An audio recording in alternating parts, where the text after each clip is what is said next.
সরকারি বেসরকারি কিংবা ব্যক্তিগত ব্যবসা প্রতিষ্ঠান সবখানেই বেড়েছে চাঁদাবাজি। কখনো সমন্বয়ক, আবার কখনো এনসিপি নেতা পরিচয়ে মানুষকে জিম্মি করে লাখ লাখ টাকা হাতিয়ে নেওয়ার অভিযোগ উঠছে কিছুদিন পর পর।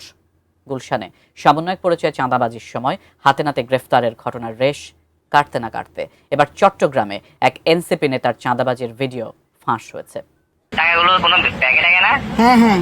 তো এখানে তুমি কিছু নিয়ে রাখতা তোমার হাতে। সামাজিক যোগাযোগ মাধ্যমে ফাঁস হওয়া 1.5 মিনিটের এই ভিডিওতে স্পষ্ট শোনা যাচ্ছে চাঁদাবাজির অর্থ নিয়ে কথা বলছেন দুই ব্যক্তি। আচ্ছা, এই টাকাগুলো তুমি কাজ করো। এখন আমি নিয়মাকে লালখান বাজার আসবো। হ্যাঁ, লালখান বাজার আসেন। আচ্ছা, আমি বাসা থেকে আসতেছি, তুমি এদিক থেকে আসো। টাকাগুলো কোনো ব্যাগে থাকে না? হ্যাঁ হ্যাঁ। তো এখানে তুমি কিছু নিয়ে রাখতা তোমার হাতে। ফাঁস হওয়া ওই ভিডিওতে এক ব্যক্তি অপর প্রান্তে থাকা ব্যক্তিকে বলছেন চট্টগ্রাম বন্দর কেন্দ্রিক আন্দোলন বন্ধে 5 লাখ টাকা দেয়া হয়েছে। যদি মিরভাইরা আন্দোলন বন্ধ না করে তখন কি করবো?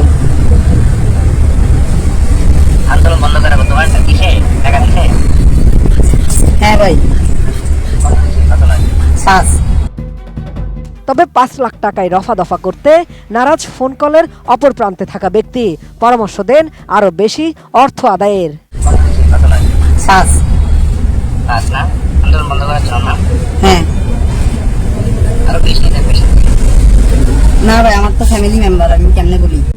জানা গেছে চাঁদার অর্থ নিয়ে আলাপচারিতা করা দুই ব্যক্তির একজন জাতীয় নাগরিক পার্টি এনসিপির চট্টগ্রাম মহানগর সমন্বয় কমিটির যুগ্ম সমন্বয়কারী নিজামুদ্দিন, অপরজন জুলাই আগস্টের আন্দোলনে নেতৃত্ব দেয়া শিক্ষার্থী আফতাব হোসেন রিফাত। মেসেঞ্জার কলে চাঁদার অর্থ নিয়ে এনসিপি নেতা নিজামুদ্দিনের সাথে রিফাতের দর কষাকষির এই ভিডিও সামাজিক যোগাযোগ মাধ্যমে আপলোড করেছেন বৈষম্য বিরোধী ছাত্র আন্দোলনের চট্টগ্রাম মহানগর শাখার সাবেক যুগ্ম সদস্য সচিব রাহাদুল ইসলাম। ভিডিওটি আপলোড করে রাহাদুল ইসলাম লিখেন, পাওয়ারটেক বিরোধী আন্দোলন দমন করতে গিয়ে নিজামুদ্দিন 5 লাখ টাকা আত্মসাৎ করেছেন। এটা শুধু দুর্নীতি নয়, এটি ছাত্র ও জনতার বিশ্বাসের সঙ্গে সরাসরি বিশ্বাসঘাতকতা। এ বিষয়ে রাহাদুল ইসলাম সাংবাদিকদের বলেন, ভিডিওটি তাকে একজন দিয়েছে। নিজামের বিরুদ্ধে আগেও চাঁদাবাজির অভিযোগ ছিল। এবার পাওয়ারটেকের বিষয়ে বন্দর কেন্দ্রিক আন্দোলন দমাতে টাকা নেয়ার অভিযোগ উঠল। এর আগেও গত 5 জুলাই নিজামুদ্দিনের বিরুদ্ধে 2 কোটি টাকার চাঁদাবাজির অভিযোগে সিএমপি কমিশনারকে চিঠি দেন এক নারী।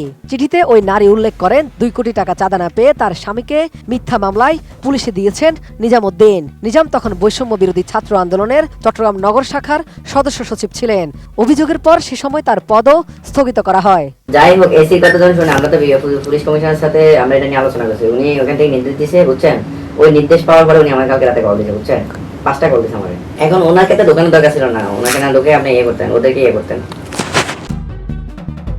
বন্দরে চাঁদাবাজির বিষয়ে কথা বলতে এনসিপি চট্টগ্রাম নগরের প্রধান সমন্বয়কারী মীর আরশাদুল হককে গণমাধ্যমের পক্ষ থেকে একাধিকবার তার মুঠোফোনে কল দিলেও তিনি রিসিভ করেননি।